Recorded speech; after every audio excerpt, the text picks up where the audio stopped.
Bonjour tout le monde, j'ai préparé une vidéo pour vous montrer un exemple complet de la méthode de Maxwell-Cremona. Je l'ai appliqué à un des exercices du cahier de notes, donc c'est l'exercice numéro 3.21. J'ai déjà fait mon schéma avec mon treillis articulé. J'ai dessiné le treillis articulé à l'échelle, avec une échelle de 1 cm correspond à 1 mètre.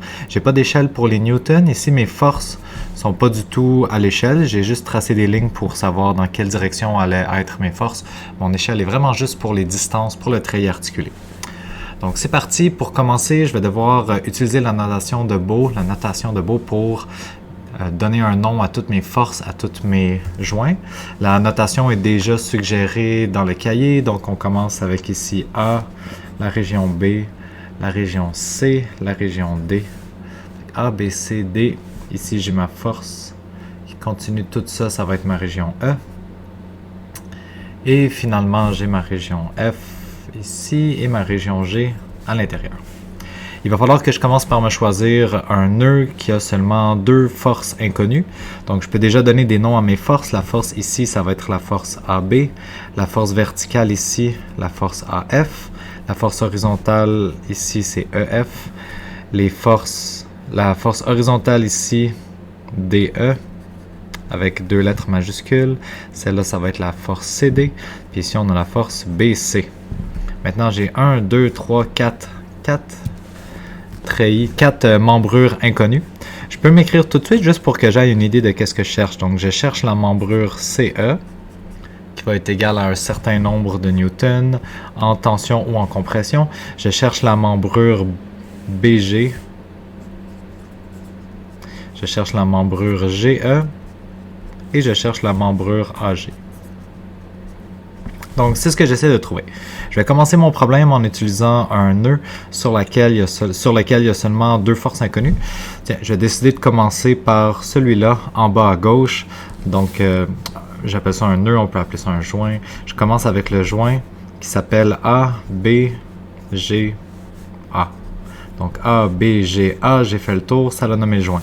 Sur ce joint, il y a une force connue, la force AB, et deux forces inconnues, BG et AG. Donc, qu'est-ce que je vais faire? Je vais commencer par m'établir une échelle pour mon dessin. Donc, je sais que je vais dessiner la force connue, le 600 Newton, vers le bas. Ensuite, je vais devoir tracer une ligne en diagonale puis une ligne à l'horizontale. Donc, vite comme ça, là, je sais que mon dessin va avoir l'air de quelque chose comme ça. Une flèche vers le bas, puis moi, je vais faire ma ligne en diagonale comme ça, ma ligne horizontale comme ça. Donc, c'est de ça que mon dessin va avoir l'air. Vu que c'est 600 Newton, je vais décider d'utiliser une échelle où est-ce que 1 cm. Donc, je vais commencer par écrire mon échelle. Sur mon échelle, je décide que 1 cm correspond à 100 newtons. Donc, je vais dessiner ma force connue. J'ai mon point de départ. Je peux me l'écrire. C'est le début. J'ai mon point de départ. Je vais faire une force 600 newtons qui va aller vers le bas. Donc, 1, 2, 3, 4, 5, 6. 600 newtons, je l'identifie, c'est la force AB. C'est la seule force connue qui est appliquée sur mon joint, donc voilà la fin de mon dessin. Ensuite, je vais devoir faire deux pointillés. J'ai un pointillé qui va être à l'horizontale, donc je vais le tracer comme ça.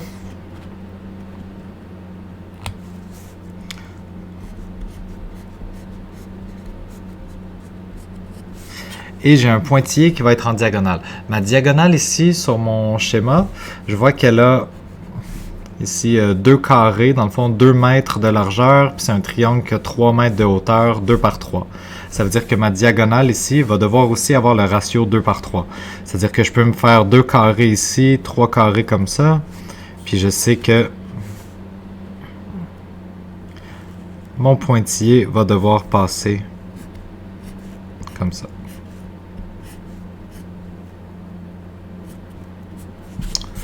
Donc, j'ai terminé mon dessin, j'ai ma force connue, mes deux forces inconnues. Celle qui est en diagonale, c'est la force BG.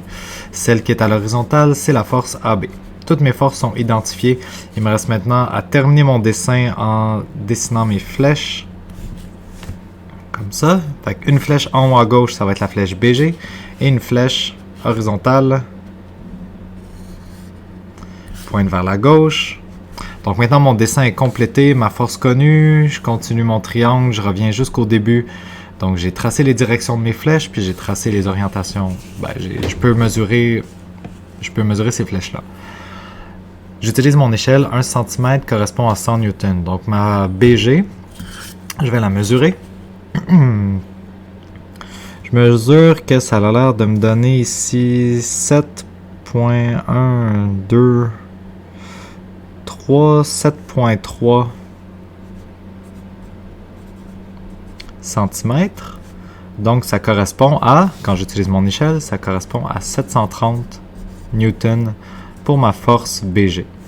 Donc ma force BG, je peux me l'écrire ici. Ma force BG, c'est 730 newtons. Ma force AB, quand je la mesure, ben ici c'est 1, 2, 3, 4 carrés à l'horizontale, donc 4 cm exactement, ce qui correspond donc à 400 newtons. Ma force AB. Oh, ma force AG. Oh, j'avais mal nommé ma force. Oh no. C'est la membrure horizontale, c'était AG.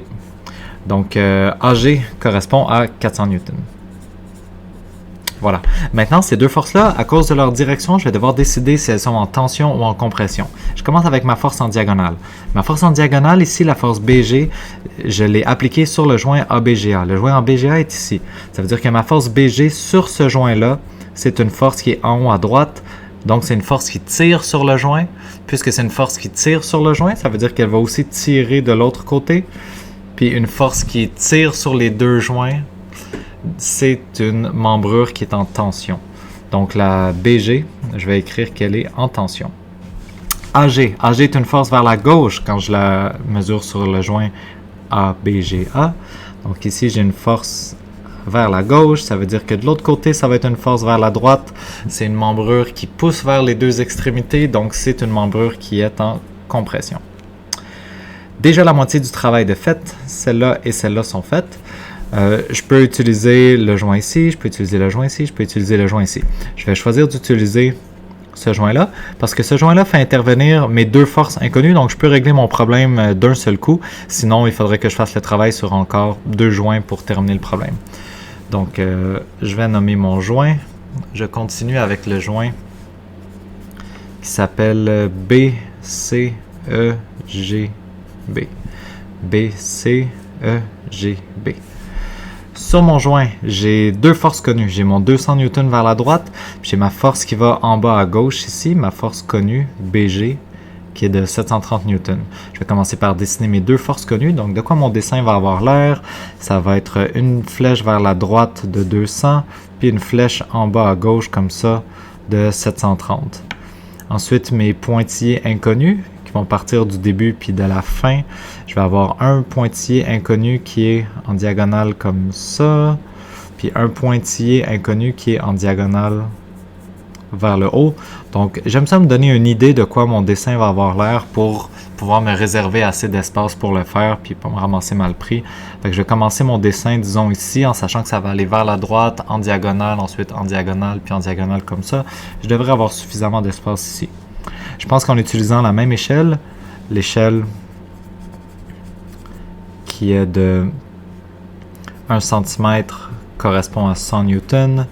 D'après moi, je vais avoir suffisamment d'espace pour faire mon dessin. Donc c'est parti, je commence par dessiner mes forces connues dans l'ordre que je veux. Je vais choisir de commencer par dessiner ma force de 200 newtons vers la droite en mettant mon point de départ ici. Donc je fais une force de 200 newtons, c'est une toute petite force. Vu que c'est une toute petite force, je vais la dessiner même un peu plus à droite. Je vais commencer ici. Donc, c'est mon point de départ. Je dessine ma force de 200 newtons vers la droite. C'est la force qui s'appelle BG. Ensuite, je vais devoir tracer ma force en diagonale qui est... Ah, j'ai encore écrit la mauvaise force. La force BC, ma force horizontale. OK. Maintenant, je vais tracer ma force BG, celle qui est en diagonale. Puis sur ce joint-là, cette force-là est en bas à gauche. Donc sur ce joint-là, la force est en bas à gauche.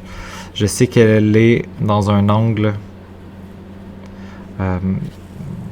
de 3 carrés à la verticale, puis 2 carrés à l'horizontale. Puis je sais qu'au total, ça doit mesurer 7,3 cm.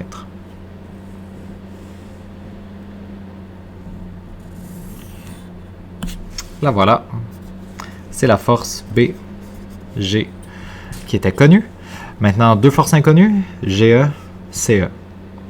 Je vais dessiner mon pointillé CE dans cette direction-là, avec la proportion 3 à la verticale, 2 à l'horizontale comme mon schéma.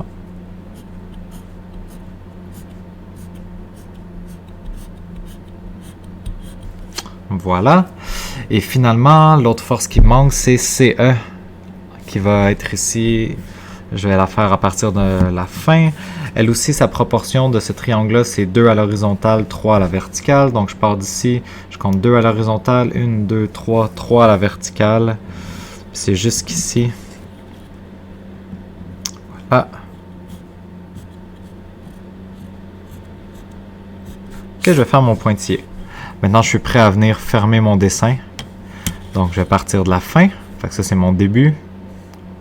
Ça, c'est la fin. Je pars de la fin, puis je fais des flèches qui me permettent de revenir jusqu'au début de mon dessin. Donc, voici une flèche qui va en haut à gauche. C'est la flèche qui correspond à la membrure GE. Voici une flèche qui va en haut à droite.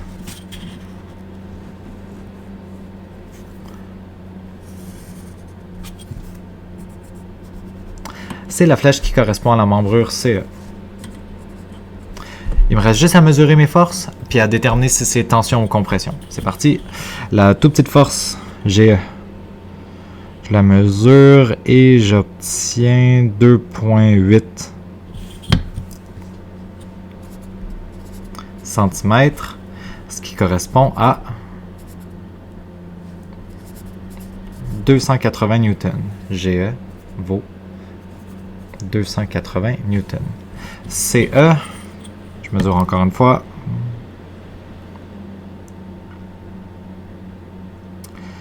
Ici, je trouve 5,5 cm, ce qui correspond à 550 newtons. 550 newtons. Il me reste seulement à déterminer si mes forces sont en tension ou compression. La force GE est une force qui agit en haut à gauche. En haut à gauche, lorsque je l'ai tracé par rapport au joint qui est ici. Donc ici, GE, c'est en haut à gauche. Ça veut dire que de l'autre côté, ça va être en bas à droite. C'est une force qui pousse sur les deux extrémités. Donc c'est une membrure qui est en compression. La membrure CE en diagonale ici, c'est une membrure qui force en haut à droite. En haut à droite sur le joint là. Force en haut à droite ici. Force en bas à gauche de l'autre côté. J'ai une membrure qui tire sur les deux joints. Donc, une membrure qui est en tension. Oups, on voit pas très bien. Donc, et voilà. C'est mes réponses dans le fond. J'ai trouvé les forces qui correspondent à chacune de mes 4 membrures, puis j'ai indiqué si elles sont en tension ou en compression. Donc voilà pour la méthode de Maxwell-Cremonat. J'espère que la vidéo vous a aidé.